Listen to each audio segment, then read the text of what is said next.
బాగా చెప్పారు మావయ్య. అన్ని బంధాల్లోకెల్లా పవిత్రమైన బంధం తాళి బంధమే. నేను వేదాల్లో చదువుకున్న దాని ప్రకారం 3 ముళ్ళు వేయడం వెనుకున్న పరమార్థం ఏంటంటే,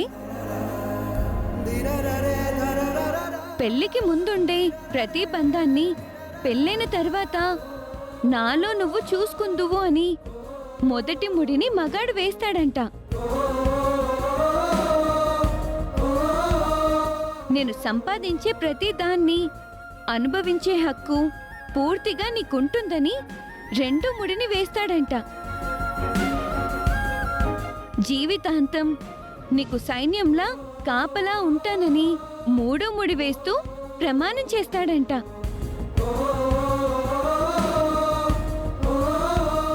అందుకే పెళ్లి అగ్ని కంటే ఎంతో పవిత్రమైనదని అంటారు. అటువంటి బంధాన్ని అంత సులభంగా ఎవరు వదులుకోరు. అందుకే నా అమ్మా నాన్నలు కూడా ఈనాడు కలిసిపోయారు. అవునమ్మా, వివాహ బంధం గురించి నువ్వు చాలా చాలా చక్కగా చెప్పావు. ఎడబాటు అనేది తాత్కాలికం. లంకలో ఉన్న సీతమ్మ రామయ్య తండ్రి దగ్గరికి చేరుకోవడానికి కొంత సమయం అయితే పట్టింది.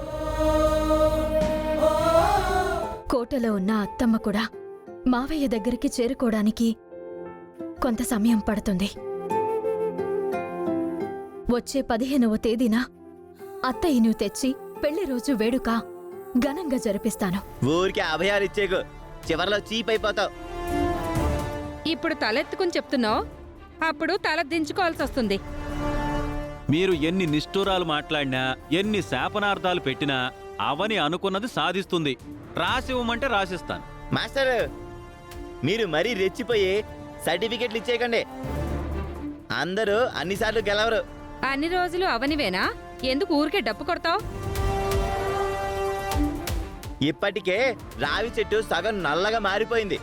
జనాలు ఇళ్లలో నుంచి బయటికి రావడానికి భయపడుతున్నారు.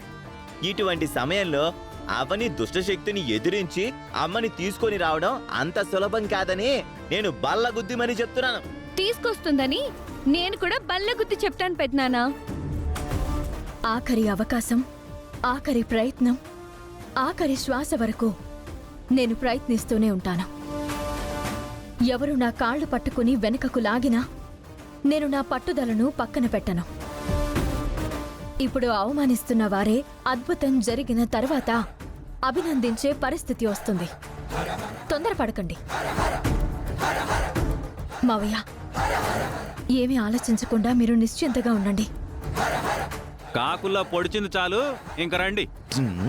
రావే.